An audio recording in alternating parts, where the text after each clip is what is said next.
augmented reality, 3D training tools, and human head transplants. Is this a thing? You guys, raise your hand. Have you heard of this, or have you done it? No? Okay. To advanced immunotherapies used to treat cancer. Innovations in the medical field are coming at us fast and furious. But which ones are the game changers that will have the biggest impact on the future of healthcare? I'm going to go with human head transplants. Let's hear from 3 experts immersed in the intersection of innovation and creativity. Please welcome James Park, Dr. Martine Rothblatt, with GE's Sue Siegel.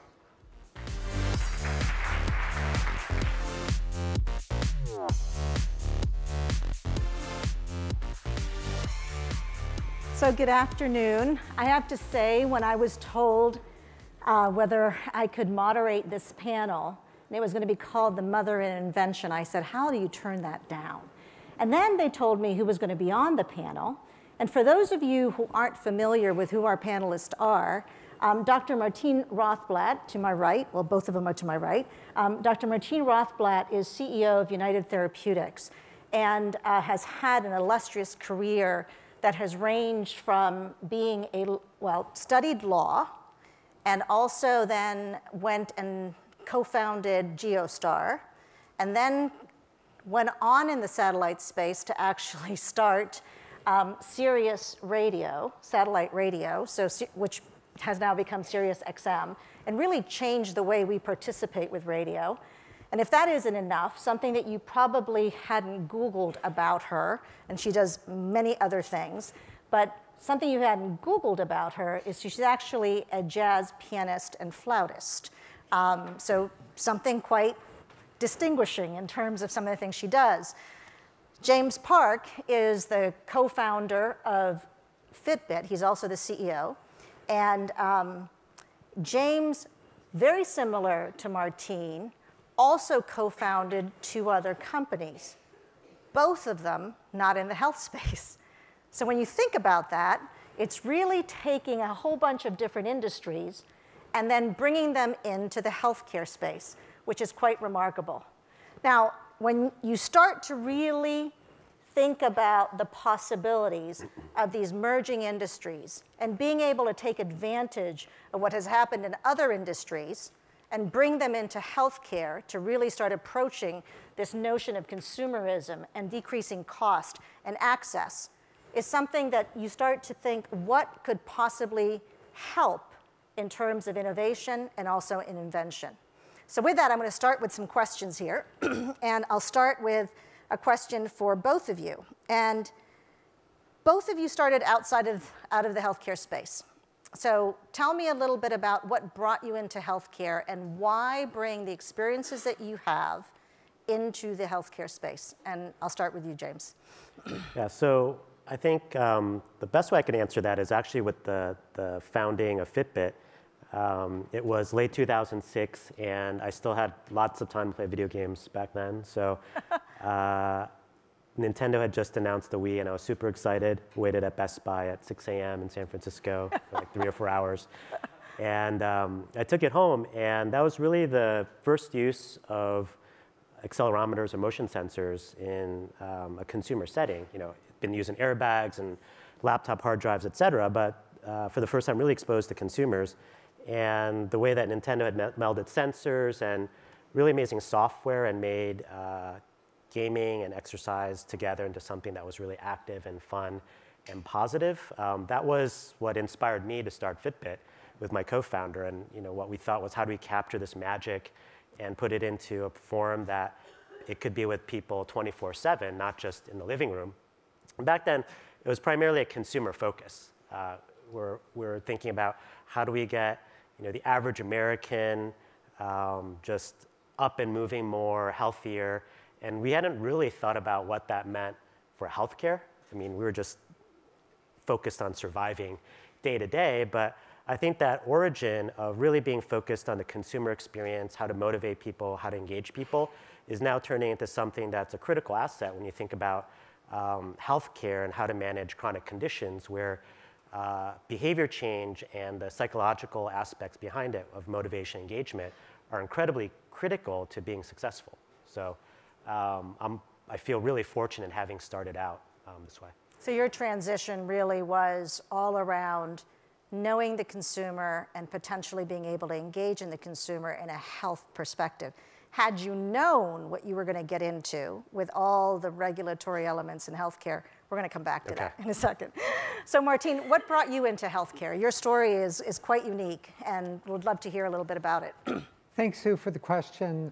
My youngest daughter was diagnosed with a rare, generally fatal condition called pulmonary arterial hypertension. She was just a little kid, younger than 10. She ended up at Children's National Medical Center in Washington, D.C. The doctors said her condition was fatal, would be so within less than 5 years. There were no medicines approved for the condition. Nobody was interested in working on the condition because only 3,000 people in the whole US had it. He told me there would be no pharmaceutical company interested in it. And the best we could do was just enjoy the last 2 or 3 years. After first trying to verify what he said, talking to other experts, talking to the handful of leading doctors in the field, it became clear if I didn't do something personally to change the reality, it wouldn't be changed. So I just took it upon myself to spend like round the clock researching the indication, the illness, the disease, the molecules that might be at play in the disease, researching everything that had been tested by pharmaceutical companies, and finally finding a molecule that held promise for arresting the progression of the disease. And today, that molecule is the foundation of our company, United Therapeutics. And there are thousands and thousands of people using our medicines. And instead of there being just 3,000 people with the disease, there are now over 40,000 people living with the disease in the US because they're not dying. And best of all, our daughter, Genesis, is now 30 years old and works in United Therapeutics, helping everybody else develop even better treatments.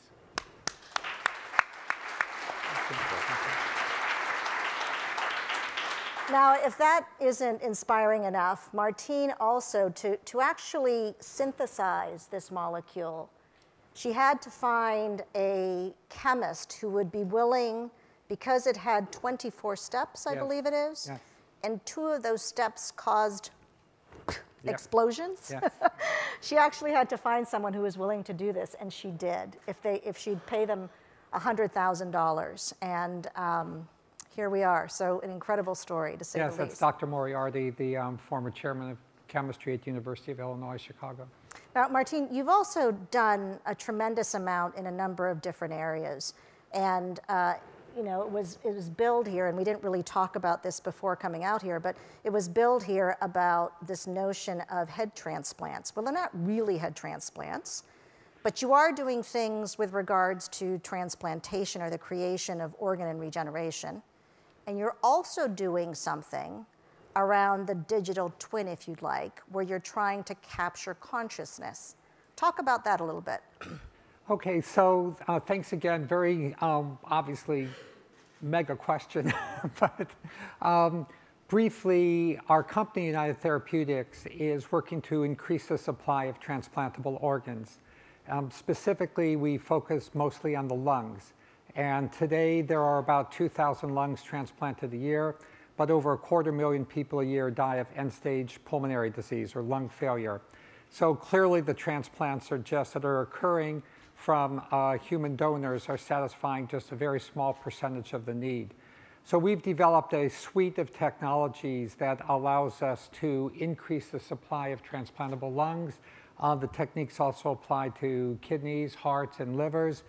And in this way, I believe we are making some really big strides in increasing the supply of transplantable organs. So that's a lot of the future work for United Therapeutics, and that's part of our longer-term business plan. Completely separate from that, having nothing to do with United Therapeutics, I have a personal technology foundation that I funded, And this foundation is active in the area of getting people interested in coding for replication of personality and what might be called a consciousness operating system. So we call that mindware. And there are now many thousands of people throughout the world, most of whom have nothing to do with our foundation, that have been inspired by things like our Bina 48 robot, which is a kind of a Kitty Hawk level example of cyber consciousness, to say, hey, maybe for patients with end-stage illnesses, maybe we could capture a lot of their consciousness. Worst case, it means that their grandchildren, great-grandchildren can interact with them. And best case, we may be able to ultimately provide them kind of a ongoing consciousness and ability to participate in reality. Thank you for sharing that. So if that's not invention, I mean, someone else define it for me, please. So James, I'm going to turn to you. And I said I'd come back to this notion of chronic disease and healthcare, and really starting to think about how you take the technologies that you brought to bear, Fitbit, and now bringing it to the next step, which is not just about health and wellness, but truly in the space of managing disease. Can you tell us a little bit about that? Yeah, there's a couple of things that we've been doing. So overall, as a strategy for the company, we've been trying to deepen our reach within healthcare, working with employers, payers, health plans, researchers, et cetera. Two of the most interesting things that we've been doing, we just acquired a company called Twine Health, which is a really efficient digital platform for human coaching, because what we've realized after years of doing this is that you can't just really give technology or even motivational software to people. Solutions to manage conditions like diabetes, hypertension, sleep disorders, et cetera, really become effective, optimally effective when there's a human element to it. So really excited to have Twine integrated into some of the solutions that we're offering our partners to manage some of these conditions. And then, where we're also looking really optimistically towards is this idea of digital therapeutics. So recently, we announced a partnership with Dexcom and United Healthcare, which is the nation's largest health plan, to look at the Medicare Advantage population and see if we can effectively prescribe exercise as an alternate, as a digital therapeutic for diabetes medication. So the way it would work is someone would wear a Dexcom continuous glucose monitor. When we detect that there's a high spike of blood sugar, we can effectively and algorithmically prescribe exercise at a certain time, interval, intensity, et cetera. And using machine learning, we can actually give them the right dose of exercise and watch their blood sugar drop. And they can cut their use of medication pretty dramatically. So this is a pilot that we just started. And if this can pan out, it can result in massive savings to the healthcare system. So a couple of the more interesting things that we've been working on. That's great. And what should we expect to see with your Twine integration? How soon will we expect to see some of the solutions? Pretty immediately. Twine's been already working with workplace health providers, which are on-site clinics, et cetera, who provide healthcare services to extremely large employers. We're continuing to sell through those channels, but we're immediately selling to large health plans and our existing employer base, which includes about 1,400 employers, 70 of the Fortune 500. So immediately in 2018, there's a lot of people who are going to see the benefits of this merger between human coaching and data-driven wearables and analytics. So I'm going to ask one more question, then open up to the audience, and then we're going to close it up. And so data everywhere. I mean, we know that, right? And both of you coming from different industries understand the power of data, and especially in the industries that you've been. As you think about the whole notion of data, and you see this push that's happening, it's not so much about the data per se, but it's the different business models that you can actually use around them, create value around them. Tell us a little bit about how you've thought about that in your respective businesses. Yeah, so for us, we clearly don't want to monetize data directly, meaning sell it to third parties, et cetera. It's not in our interest, and there's already a lot of regulation, including GDPR in Europe, that's going to heavily regulate this for the protection of consumers. But we do see the opportunity in data is managing data flows between different entities is one area. And then secondly, providing insights or diagnoses, some value add on top of the data. So for instance, a couple of the algorithms that we're working on with the through the FDA's new pre-cert program is algorithms to diagnose sleep apnea or AFib. So those are some ways that we could monetize the data by providing algorithms on top of it. That's great. And it's a subscription model, or is it a? It could be subscription, or it could be some type of risk-sharing model as well with payers. And that is to the payers, right? Right. Okay.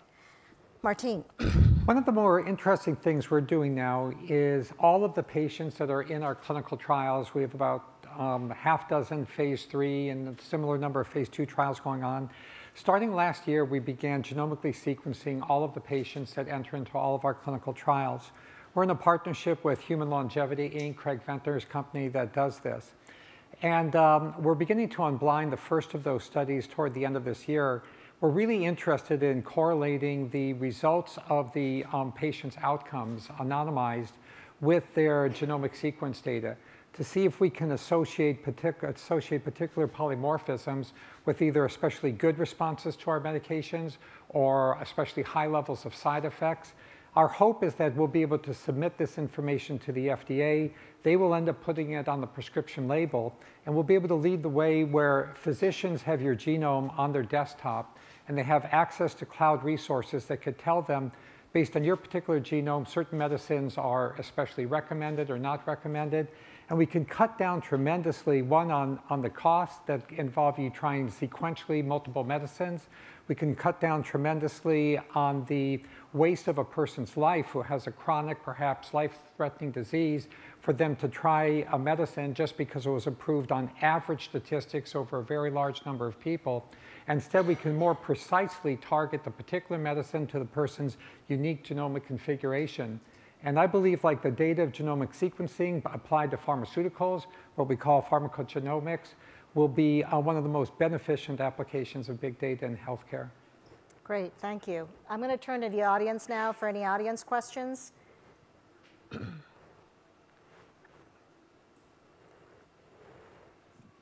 Hi, my name is Pamela Collins from the University of Washington, Global Mental Health Program. My question's for James.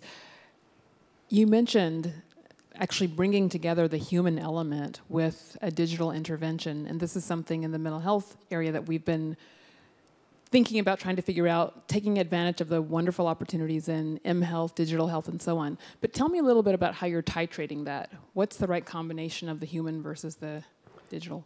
Yeah, I think because people, very qualified people are expensive, I do think we want to use technology to the utmost to make that process more cost effective. So the way, for instance, Twine, we see things as using data and machine learning and providing exception-based management that people can then look at. So actually Twine provides a dashboard to care teams where you might have a population of 1,000 or 10,000 people for whom you're trying to manage diabetes or hypertension. And based on the data that's coming in from wearable devices or other data sources like medical health records, people might end up getting classified as green, yellow, or red. 90% of people are going to be green, 8% of people are going to be yellow, 2% are going to be red.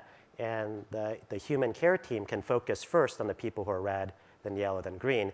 And we feel that that method can be applied in a lot of different conditions.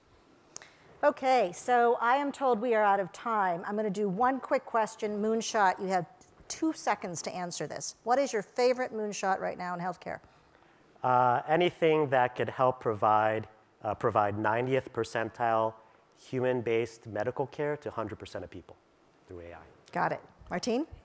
Bioelectronics. The nervous system touches every cell in the body, and actually GE and United Therapeutics are partners in supporting the Feinstein Institute on Biomedical Research.